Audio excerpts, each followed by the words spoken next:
1921 இந்தியாவுக்கு முழு சுதந்திரம் வேண்டும், இந்த வெள்ளக்காரன் கவர்னரு வெள்ளக்கார ராஜாவெல்லாம் இருந்துக்கிட்டு நாங்கள் முதலமைச்சராக இருந்துக்கிறோம், இந்த டொமினியன் அந்தஸ்துலாம் கூடாது அப்படின்னு காங்கிரஸை எதிர்த்து தீர்மானம் போட்டது யாரு அப்படின்னா தொழிற்சங்க மாநாடு தான் போட்டது.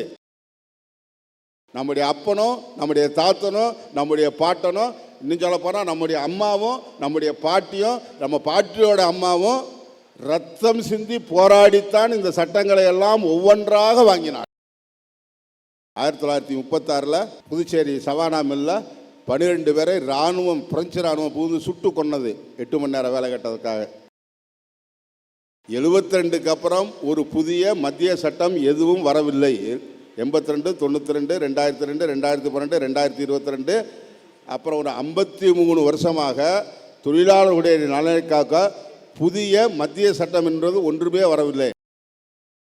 எங்கள் தலைமுறையில் நாங்கள் என்ன பண்ணோம், போனஸ் சட்டப்படி எனக்கு போனஸ் கொடு, கிராஜுவிட்டி சட்டப்படி எனக்கு கிராஜுவிட்டி கொடு, 20 நாளைக்கு ஒரு நான் வேலை கொடு, எனக்கு சரியான நாளில் சம்பளம் போடு அப்படின்னு எங்களுக்கு முந்தைய தலைமுறை வாங்கி கொடுத்திருந்த அந்த சட்டங்களுடைய பலனை பெறுவதற்கான போராட்டத்தை தான் நாங்கள் நடத்திட்டு இருக்கோம்.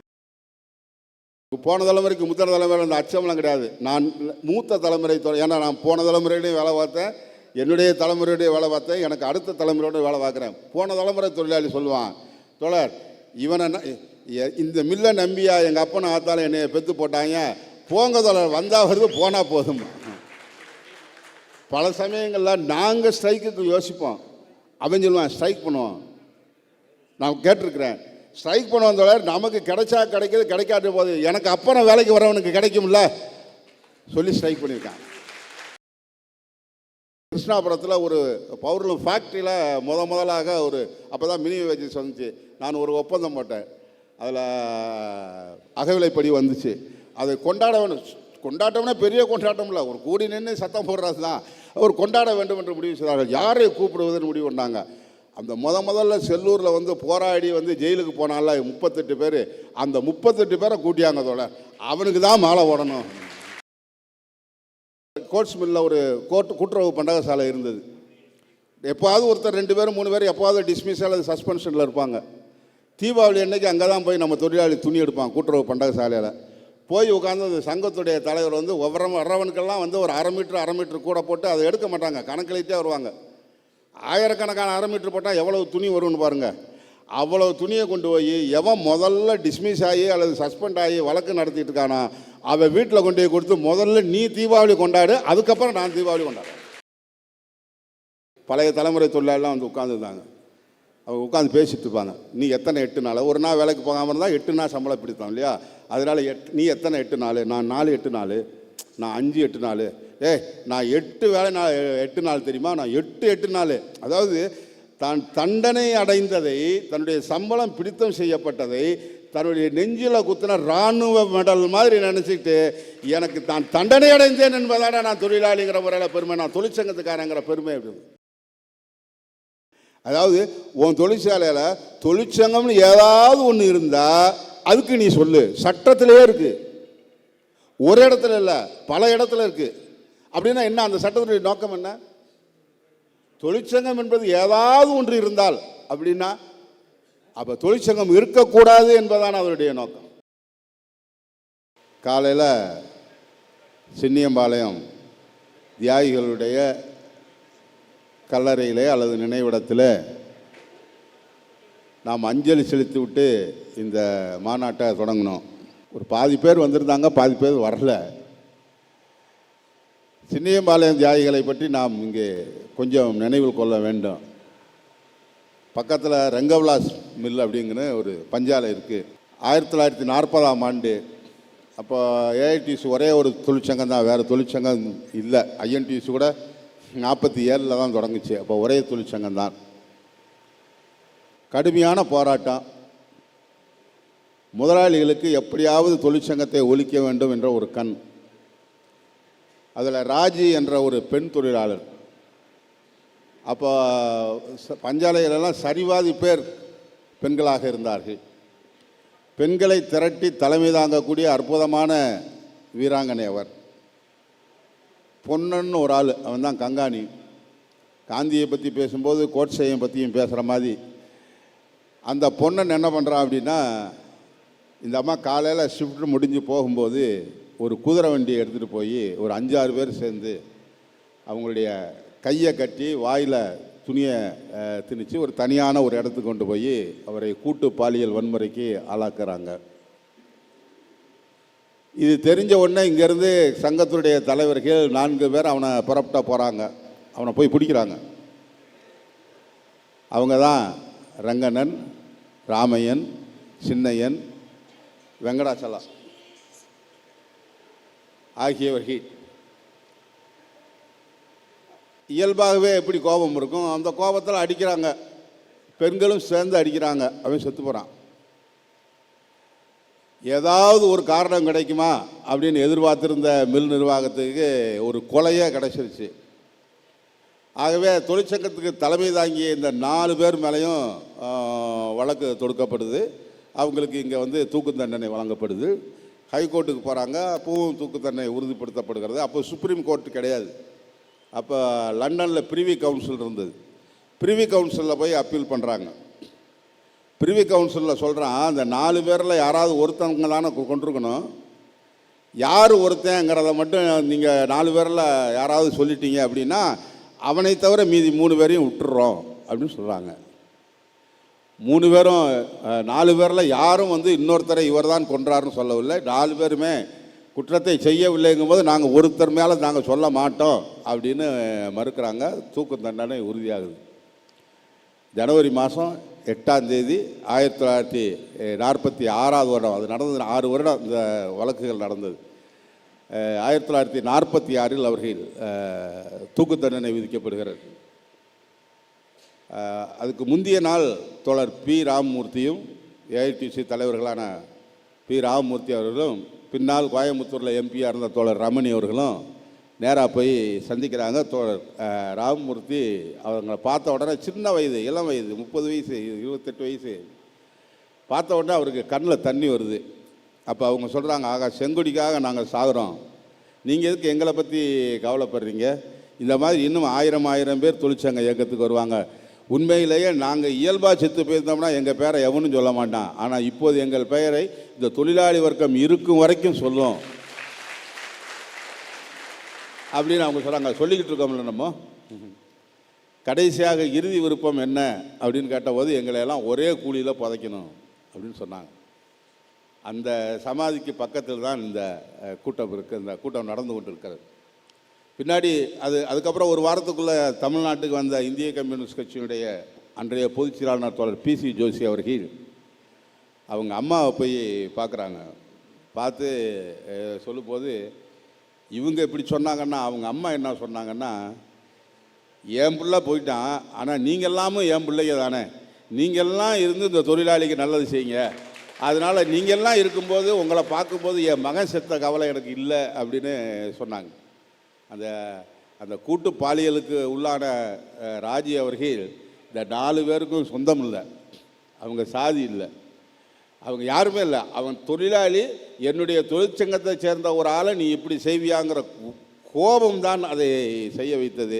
அவர்களுடைய நினைவிடத்தில் மாலை வைத்து இந்த மாநாடு நடைபெறுவது. 35 மாநாடு நடந்திருக்கு. இதில் உண்மையிலேயே இது ஒரு மிகச் சிறப்பானதாக அமைந்திருக்கிறது என்பதை நான் சொல்ல கடமைப்பட்டிருக்கிறேன். தோழர்களே, அசுதோஷ் அவர்கள் நிறைய விஷயங்களை சொன்னார்கள். நான் சார்ந்த தலைமுறையும் ரிட்டையர் ஆயிடுச்சு, அதுக்கு அடுத்த தலைமுறை வந்துருச்சு. நான் 2020 ரிட்டையர் ஆனேன்னு வச்சுக்கங்களேன். ஒரு 40 வருஷத்துக்கு முன்னாடி 1980 எங்கள் அப்பா ரிட்டையர் ஆகிருப்பார்ல, அவர் நிஜமாகவே 1977 ரிட்டையர் ஆனார். அவங்க அப்பா ஒரு 40 வருஷம் கழிச்சு 1940 ரிட்டையர் ஆகிருப்பார். அவர் வேலைக்கு எப்போ சேர்ந்துருப்பார்? 1900 சேர்ந்துருப்பார். 40 வருஷம் பார்த்துக்குங்க. 1900 அவருக்கு வேலைக்கு சேரும்போது அவங்களுக்கு ஒரு சட்டமும் கிடையாது, ஒரே ஒரு சட்டம் இருந்துச்சு. 1891 வந்த 2வது தொழிற்சாலை சட்டம் இருந்தது. 2வது தொழிற்சாலை சட்டம் என்ன சொன்னது அப்படின்னா, ஒரு தொழிலாளிக்கு 16 மணி நேரமாக வேலை நேரத்தை குறைத்தது. 16 மணி நேரம் என்பதை குறைத்தது. அப்போ அரை வேலைன்னு சொல்லுவாங்க. 12 வயதுக்கும் கீழே இருப்பவர்கள்லாம் தொழிற்சாலைகளில் வேலை பார்த்துட்டு இருந்தாங்க. அவங்களுக்கு 8 மணி நேர வேலைன்னு சொன்னது அது அரை வேலைன்னு சொல்லுவாங்க. நான் மதுரையில் கோட்ஸ் மில்லில் அவ்வாறு அரை வேலை அப்படின்னு சொல்லி 8 மணி நேரம் வேலை பார்த்தவங்கள நான் சந்திச்சிருக்கிறேன், பார்த்துருக்குறேன். அந்த ஒரு சட்டத்தை தவிர அவங்ககிட்ட வேறு சட்டம் கிடையாது. ஆனால் 1940 அவர் ரிட்டையர் ஆகும்போது எவ்வளவு பிரம்மாண்டமான வேலை நிறுத்தங்கள் நடந்தன, எவ்வளவு பிரம்மாண்டமான ஸ்ட்ரகிள் நடந்துச்சு. வெள்ளைக்கார முதலாளி, வெள்ளைக்கார கலெக்டரு, வெள்ளைக்கார நீதிபதி, வெள்ளைக்கார ஆட்சியாளர்கள். இன்றைக்கி நமக்கு எத்தனையோ விஷயங்களில் நம்ம இதை எப்படி சந்திக்கிறதெல்லாம் படிக்கிறோம், பார்க்குறோமே. நமக்கு நேராக அந்நிய நாட்டை சேர்ந்தவர்கள், அவர்களை எதிர்த்து தான் நம்முடைய தாத்தாமார்கள் போராடினார்கள், நம்முடைய பாட்டன்மார்கள் போராடினார்கள். இப்போ 40 ரிட்டையர் ஆகும்போது எங்கள் அப்பாட்ட எங்கள் தாத்தா என்ன சொல்லி கொடுத்துட்டு போனார் அப்படின்னா, அப்பா நான் போராடினேன் 1923 ஒர்க்மன் காம்பன்சேஷன் ஆக்ட். அடிபட்டு செத்து போயிட்டா, உடம்பு சரியில்லை, உடம்பு ஏதாவது ஊனமாயிருச்சுன்னா அதுக்கு இழப்பீடு உண்டு அப்படிங்கிறதுக்கான சட்டமே 1923 தான் வந்தது. 1926 தான் தொழிற்சங்கம் என்பதை சட்டபூர்வமாக வைத்துக் கொள்ளலாம் என்பதற்கான சட்டமே வந்தது. அதுக்கு முன்னாடி தொழிற்சங்கம் என்பது ராஜதுரோக குற்றம். திருவிகா மீதும் சக்கரை செட்டியார் மீதும் சிங்காரவிலர் மீதும் என்ன குற்றம் சுமத்தப்பட்டது என்று சொன்னால், நீங்கள் தொழிற்சங்கத்தை பதிவு செய்து வேலை நிறுத்தம் செய்தீர்கள், அதுதாங்க குற்றம். அதுக்காகத்தான் 6000 பவுண்ட் உங்களுக்கு அபதாரம் ஃபைன் விதிக்கப்பட்டது. அப்போ தொழிற்சங்கம் வைப்பதே ஒரு குற்றச்செயல், சட்டவிரோத நடவடிக்கை என்பதை மாற்றி 1926 நான் தொழிற்சங்க சட்டத்தை வாங்கினேன். அதுக்கப்புறம் 1930 பேமெண்ட் ஆஃப் வேஜஸ் ஆக்ட். சம்பளம்னா இவ்வளவு, சம்பளத்தை கொடுக்கணும், இத்தனாம் தேதிக்குள்ளே கொடுக்கணும், சம்பளத்தை நீ பிடிச்சி வச்சுக்கிட்டேன்னா அல்லது கொடுக்காமல் இருந்தீங்கன்னா எனக்கு உன் மேலே வழக்கு போடலாம், அதை 10 மடங்கு அதிகமாக வசூலிக்கலாம். இதெல்லாம் 36 வந்த சட்டம். இந்த 3 சட்டத்தோடையும் எங்கள் தாத்தா ரிட்டையர் ஆகும்போது எங்கள் அப்பாட்ட, அப்பா அந்த 3 சட்டம் இருக்க வச்சுக்கோ அப்படின்னு சொல்லி கொடுத்துட்டு போனார்.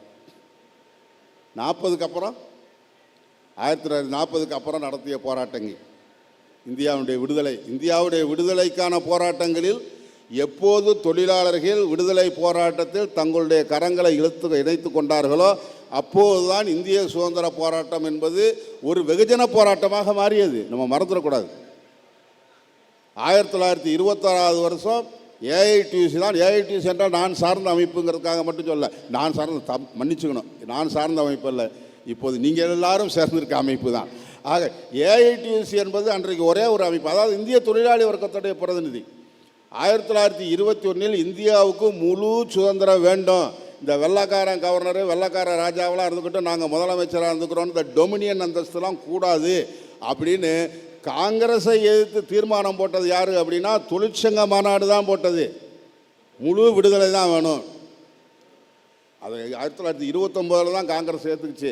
ஒரு 8 ஆண்டு காலம் அதற்காக காங்கிரஸ் ஏற்றுக்கொள்ள வேண்டும் என்பதற்கான பெரிய போராட்டத்தை தொழிற்சங்க இயக்கம் நடத்தியது. அப்புறம் industrial dispute act, factories act. Factories ஆக்ட்னா விடுதலை அடைந்த பிறகு 8 மணி நேரங்களுக்கான ஃபேக்ட்ரிஸ் ஆக்டு. அப்புறம் 62 போனஸ் ஆக்டு, 72 கிராஜுவிட்டி ஆக்டு. இதெல்லாம் நம்முடைய தாத்தா காலத்தில், நம்ம எங்கள் அப்பா காலத்தில் வாங்கணும். ஒவ்வொன்றுக்கு பின்னாடி எத்தனை போராட்டம், 8 மணி நேரத்துக்கு எத்தனை போராட்டம்.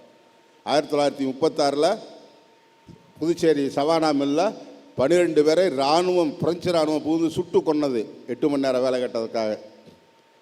நம்ம பிஎன்சி மில்ல சுட்டு கொல்லப்பட்டார்கள். நம்முடைய ஹார்பரில் சுட்டு கொல்லப்பட்டார்கள். சும்மா வந்துடல. இந்த சட்டமெல்லாம் இந்த எந்த முதலாளியோ அல்லது எந்த அரசாங்கமோ ஒரு தங்கத்தட்டில் வச்சு நீ வச்சுக்கோன்னு தொழிலாளிக்கு கொடுக்கவே இல்லை. நம்முடைய அப்பனும் நம்முடைய தாத்தனும் நம்முடைய பாட்டனும், இன்னும் சொல்ல போனால் நம்முடைய அம்மாவும் நம்முடைய பாட்டியும் நம்ம பாட்டியோட அம்மாவும் ரத்தம் சிந்தி போராடித்தான் இந்த சட்டங்களை எல்லாம் ஒவ்வொன்றாக வாங்கினார்கள். எண்பதில் எங்கள் அப்பா என்கிட்ட கொடுக்கும்போது என்ன சொல்லி கொடுத்தாரு, அப்பா நான் கொடுத்ததோட இந்தாப்பா நான் சொன்ன இத்தனை சட்டங்கள்லாம் வந்துருச்சு, இந்தா வச்சுக்கோ அப்படின்னு சொல்லி கொடுத்தாரு. என் காலத்தில் நான் என்ன பண்ணியிருக்கேன், என் தலைமுறை என்ன பண்ணியிருக்கு, 72க்கு அப்புறம் ஒரு புதிய மத்திய சட்டம் எதுவும் வரவில்லை. 82, 92, 2002, 2012, 2022, அப்புறம் ஒரு 53 வருஷமாக தொழிலாளர்களுடைய நலனை காக்க புதிய மத்திய சட்டம் என்றது ஒன்றுமே வரவில்லை. அப்போ எங்கள் தலைமுறையில் நாங்கள் என்ன பண்ணோம்? போனஸ் சட்டப்படி எனக்கு போனஸ் கொடு, கிராஜுவிட்டி சட்டப்படி எனக்கு கிராஜுவிட்டி கொடு, 20 நாளைக்கு ஒரு நான் வேலை கொடு, எனக்கு சரியான நாளில் சம்பளம் போடு அப்படின்னு எங்களுக்கு முந்தைய தலைமுறை வாங்கி கொடுத்திருந்த அந்த சட்டங்களுடைய பலனை பெறுவதற்கான போராட்டத்தை தான் நாங்கள் நடத்திட்டு இருந்தோம். அது எப்போ? அது பாதி வரைக்கும், அதுக்கப்புறம் பாதி 1991க்கு அப்புறம் அந்த நிலைமையே தலைகீழாக மாறிடுச்சு. அதற்கு காரணம் இருக்கிறது தோழர்களே, தானாக இது மாறிவிடவில்லை. 1917 சோவியத் யூனியன் என்ற ஒரு நாடு இருந்தது. அப்புறம் மறுபடியும் அதுக்கு அடுத்து கிழக்கு ஐரோப்பா பூராவும் சோசியலிஸ்ட் நாடுகளாக வந்தன. ஐஎல்ஓ என்ற ஒரு அமைப்பு இருக்கு இல்லையா? அந்த ஐஎல்ஓங்கிற அமைப்பு எதற்காக தோற்றுவிக்கப்பட்டது? அதுக்கு 3 குறிக்கோள்கள் இருக்கின்றன. இந்த தொழிலாளிலாம் போராடுவான், 10 கோரிக்கை வச்சா 5 கோரிக்கையை பேசு, 3 கோரிக்கையை முடி, 2 கோரிக்கையை நிறைவேற்று, இன்னொரு கோரிக்கையை அடுத்த செட்டில்மெண்ட் வரைக்கும் பேசு, தொழிலாளர்கள்லாம் சேர்ந்து உனக்கும் நன்றின்னு சொல்லிட்டு பேசாமல் இருப்பான். பொருளாதார கோரிக்கையோடு அவனுடைய அனைத்து போராட்டமும் முடிஞ்சு போகும். இந்த அரசாங்கமும் இதை செய்யும், முதலாளி அதை செய்ய மாட்டேன்னு சொல்லுவார், அரசாங்கமும் அதுக்கு சேர்ந்து நிற்கும் அப்படின்னு சொன்னால் நிச்சயமாக அவன் பொருளாதார கோரிக்கையை விட்டு அரசியல் கோரிக்கைக்கு போவான். இந்த அரசாங்கம் எனக்கு வேணான்னு. ஆகவே உலகத்தில் இருக்க முதலாளியெல்லாம் கூப்பிடு, உலகத்தில் இருக்க தொழிலாளியெல்லாம் கூப்பிடு, அரசாங்கத்துடைய பிரதிநிதிகள், தொழிலாளர்களுடைய பிரதிநிதிகள், முதலாளிகள் பிரதிநிதிகள் எல்லாம் சேர்ந்து உட்கார்ந்து சில கோரிக்கைகளை நாம் பேசுவோம். இதை நாம் கன்வென்ஷன்களாக, இணக்க விதிகளாக நிறைவேற்றுவோம். இதை எல்லா நாடுகளும் சட்டமாக நிறைவேற்ற வேண்டும் அப்படின்னு தான் சொன்னாங்க. அதில் 1வது இணக்க விதி தான் 8 மணி நேர வேலை என்பது. அது 1919, 1920ஆம் ஆண்டில் 8 மணி நேரம் அங்கே சொன்னாலும் நமக்கு 8 மணி நேரம் வரும்போது 1947 வருஷம் ஆயிடுச்சு. 47ஆம் வருஷம் வரைக்கும் நமக்கு 8 மணி நேரம் வேலை என்பது இல்லை. புதுச்சேரி தவிர்த்த மற்ற பகுதிகளில் 47 தான் 8 மணி நேரம் என்பதே வந்துச்சு. ஆக இத்தகைய போராட்டங்கள், இத்தகைய ஐஎல்ஓ வந்ததுக்கு அப்புறம் 1980களுடைய கடைசி பகுதியில் சோவியத் யூனியன் இல்லை. இந்த ஐஎல்ஓனுடைய 3 கோரிக்கைகள் சொன்னால் 3 கோரிக்கைகள் 3வது குறிக்கோள் என்னவென்றால் உலகத்தில் கம்யூனிஸ்ட் அபாயம் பரவாமல் தடுப்பது. பொருளாதார கோரிக்கையை விட்டு அரசியல் கோரிக்கைக்கு போயிடக்கூடாது, அவனை தடுக்கணும். அப்படின்னா பொருளாதார கோரிக்கையோடய அவன் நிறுத்து, இதெல்லாம் செஞ்சு கொடு. சோவியத் யூனியன் காணா போயிடுச்சு, சோசியலிஸ்ட் நாடுகள் காணா போயிடுச்சு. கோல்டு வார் என்று சொன்ன அந்த பனிப்போர் முடிந்து போய்விட்டது. இப்போ முதலாளிகளுக்கு எதிராக இனிமேல் இவன் ஒரு அரசியல் கோரிக்கையை வைக்க மாட்டான், பொருளாதார கோரிக்கையோடு நிற்பான். அப்போ என்ன செய்கிறது? இதுதான் சரி. ஒரு 70 ஆண்டு காலம் இவனுக்கு வெறும் சம்பளம் மட்டும் கொடுத்தது பத்தாம இவனுக்கு ஹவுஸ் ரெண்ட் அலவன்ஸ் கொடுத்தோம், அப்புறம் அகவிலைப்படி கொடுத்தோம், அதுக்கப்புறம் போனஸ் கொடுத்தோம், அப்புறம் கிராஜுவிட்டி கொடுத்தோம், அப்புறம் இஎஸ்ஐ கொடுத்தோம், ப்ராவிடன்ட் ஃபண்ட் கொடுத்தோம், பென்ஷன் கொடுத்தோம். இதை எல்லாவற்றையும் மறுபடி வாரி சுருட்டி இவங்களுடைய பாட்டன் இந்த நிலைக்கு எப்படி நிலையோ அந்த நிலைமைக்கு கொண்டு போக வேண்டும் என்று முடிவெடுத்தார்கள். அது ரீகனும் தாட்சரும் தான் அதை முன்னெடுத்தார்கள். அந்த சமயத்தில் தான் நமக்கு 91 நரசிம்மராவ் அவர்கள் ஆட்சிக்கு வந்தார்கள். உலக வங்கியினுடைய மிக முக்கியமான அதிகாரிகள் ஒருவராக இருந்த மன்மோகன் சிங் நம்முடைய நிதியமைச்சரானார். பின்னாடி அவரே பிரதம அமைச்சராகவும் ஆனார். அந்த காலகட்டத்தில் என்ன நடந்ததுன்னு உங்களுக்கு தெரியும். அது வரைக்கும் தொழிலாளினா அவன் பெர்மனண்ட் தான், பெர்மனண்ட் இல்லாத தொழிலாளி அப்படின்னு யாரும் இல்லை. 80களுடைய கடைசியிலிருந்து தான் கான்ட்ராக்ட் என்பது வந்தது. அப்போல்லாம் வாட்ச் அண்ட் வார்டுன்னு சொல்லுவாங்க. அந்த செக்யூரிட்டியானால் நம்ம தொழிற்சாலையுடைய தொழிலாளி தான். அதை முதல்ல கான்ட்ராக்ட் விட்டான். அதுக்கப்புறம் கேன்டீனை கான்ட்ராக்ட் விட்டான்.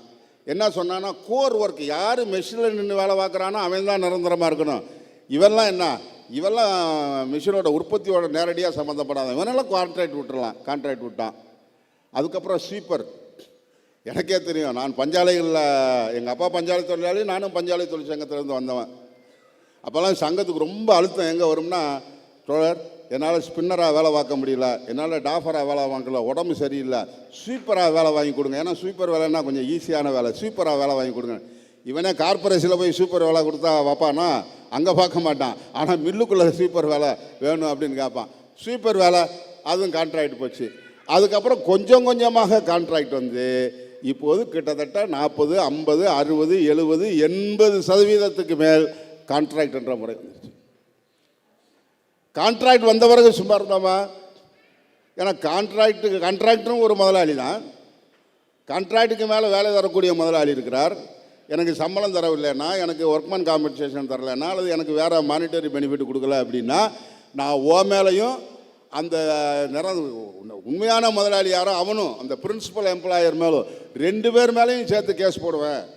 கான்ட்ராக்டர் இல்லை கொடுக்க முடியல அப்படின்னா நீ கொடு, எனக்கு சம்பளம் கொடுக்க நீ கொடு. ஏன்னா கான்ட்ராக்டருக்கு சம்பளம் போடும்போது முதலாளியுடைய பிரதிநிதி இருந்து கையெழுத்து போடணும் எல்லாம் இருந்தது. இதையெல்லாம் தொழிற்சங்கம் முன்னெடுத்தோம், நிரந்தரமாகன்னு சொன்னோம். ஆனால் கொஞ்சம் கொஞ்சமாக என்ன முயற்சி பண்ணோன்னா, அது சரி இதை கான்ட்ராக்ட் விட்டாலும் சட்டங்களை நீர்த்து போக செய்தாலும் இவை எப்படியாவது திரும்ப திரும்ப வெட்ட முளைக்குது. ஏன் முளைக்குது அப்படின்னா, அங்கு தொழிற்சங்கம் என்று ஒன்று இருப்பதனால்தான் இதெல்லாம் நடக்குது. ஆகவே தொழிலாளி என்ன மாதிரி இருந்தாலும் அவன்கிட்ட இருந்த தொழிற்சங்கம் என்ற மாபெரும் ஆயுதத்தை பிடுங்க வேண்டாம், அதற்கு என்ன செய்வது என்ற முடிவுக்கு வந்தார். இப்போ ஏன் கொஞ்சம் கொஞ்சமாக இந்தியாவில் மட்டுமல்ல உலகம் முழுமையிலும் ஏன் தொழிற்சங்கங்கள் குறைந்து போகின்றன அப்படின்னா, இன்றைக்கி இப்போ நம்ம ஜூலை 9 வேலை நிறுத்தம், பொது வேலை நிறுத்தம் நடத்தினோம். நம்ம தோழர் கூட சொல்லுவாங்க போக்குவரத்துலலாம் நிற்கலைல அப்படின்னு. போக்குவரத்து ஒரு நாளில் நிற்காது. அது இப்போ புது பஸ்ஸெலாம் வேற விட்டான். 5 நாள் ஸ்ட்ரைக் நடந்தால் தான் பஸ்ஸு நிற்கும். ஏன்னா இங்கே பஸ்ஸை ஓட்டுறது உங்களுக்கு தெரியுமில்ல, ஸ்ட்ரைக் அன்னைக்கு வேலைக்கு போகிறதுனா கொஞ்சம் பேர் இருப்பான் நம்ம நாட்டில். ஸ்ட்ரைக் அன்னைக்கு வேலைக்கு போனால் அதுக்கு முன்னாடி இருக்கிற எல்லாத்தையும் அழிச்சிட்டு மறுபடியும் நம்மளை ரெகுலர் ஆயிடுவோம் அப்படின்னு போவான். அப்புறம் சில அரசியல் காரணமாக வேலை பார்க்கணும் அப்படின்னு இருக்கு. துரதிருஷ்டவசமாக ஆளுங்கட்சியை சேர்ந்தவர்கள்னால் தமிழ்நாட்டில் எப்போவுமே ஸ்ட்ரைக்கை உடைக்கிறதுக்கு போவாங்க. ஆனால் இப்போ எதிர்கட்சியை சார்ந்தவர்கள் தான் ஸ்ட்ரைக் உடைக்கிறதுக்கு இந்த தடவை முன்னாடி நின்னாங்க. 50% மேலே ஆப்சண்ட். ஆனால் பஸ் ஓடிச்சு. யார் பஸ்ஸை ஓட்டுறா? ரிசர்வ்டு கேட்டகரியில் இருக்கிறவன், கான்ட்ராக்டாக இருக்கிறவன் தான் ஓட்டுறான். என்ன ஸ்ட்ரைக் இருக்குது? நம்ம டிமாண்டு கான்ட்ராக்ட் முறையை ஒழிக்க வேண்டாம். 26,000 ரூபாய்க்கு கம்மியாக சம்பளம் கொடுக்கக்கூடாது. ஓய்வூதியம்லாம் 9,000 ரூபா இருக்கணும் அப்படிங்கிறது நம்ம டிமாண்டு. அப்போ கான்ட்ராக்ட் தொழிலாளியை பெர்மனன்ட் பண்ணணுங்கிறது தானே நம்ம டிமாண்டு. அப்போ கான்ட்ராக்ட் தொழிலாளி என்ன செய்யணும்? நம்மளோட தானே நிற்கணும், அவன் ஸ்ட்ரைக்கில் பங்கேற்கணும். ஆனால் அவன் ஏன் வண்டியை ஓட்டுறா அப்படின்னா, அவனுக்கு விருப்பம்தான். நான் நிரந்தரமாகணும்னு எல்லா கான்ட்ராக்ட் தொழிலாளிக்கும் விருப்பம்தான். ஆனால் இந்த பெர்மனன்ட் தொழிலாளி இன்றைக்கி ஸ்ட்ரைக் பண்ணிட்டு நாளைக்கு வேலைக்கு வந்துடுவான். ஆனால் நம்ம ஸ்ட்ரைக் பண்ணால் நாளைக்கு நமக்கு வேலைக்கு தருவானா? எனக்கு நிரந்தரத்தை நினச்சிட்டு நான் இப்போ இருக்கிற வேலையும் விட்டுவிட்டேன்னா நான் என்ன செய்ய முடியும் அப்படிங்கிற அச்சம் நமக்கு. போன தலைமுறைக்கு முத்தின தலைமுறை அந்த அச்சம்லாம் கிடையாது. நான் மூத்த தலைமுறை, ஏன்னா நான் போன தலைமுறையிலையும் வேலை பார்த்தேன், என்னுடைய தலைமுறையுடைய வேலை பார்த்தேன், எனக்கு அடுத்த தலைமுறையோட வேலை பார்க்குறேன். போன தலைமுறை தொழிலாளி சொல்லுவான், தோழர் இவனை இந்த மில்லை நம்பியா எங்கள் அப்பனை ஆத்தாலும் என்னை பெற்று போட்டாங்க, போங்க தோழர், வந்தால் வருது போனால் போதும். பல சமயங்களில் நாங்கள் ஸ்ட்ரைக்குக்கு யோசிப்போம், அவன் சொல்லுவான் ஸ்ட்ரைக் பண்ணுவோம்.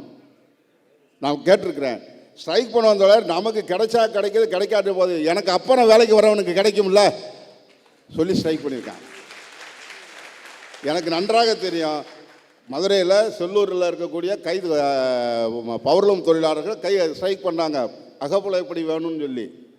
ஆனால் அகவிலைப்படி கிடைக்கல. அதுக்கப்புறம் ஒரு 20 வருஷம் கழித்து கிருஷ்ணாபுரத்தில் ஒரு பவர்லூம் ஃபேக்ட்ரியில் முதலாக அப்போ தான் மினி வேஜஸ் வந்துச்சு. நான் ஒரு ஒப்பந்தம் போட்டேன், அதில் அகவிலைப்படி வந்துச்சு. அதை கொண்டாட்டம்னா பெரிய கொண்டாட்டம் இல்லை, ஒரு கூடி நின்று சத்தம் போடுறது தான். அவர் கொண்டாட வேண்டும் என்று முடிவு செய்தார்கள். யாரை கூப்பிடுவதுன்னு முடிவு பண்ணாங்க.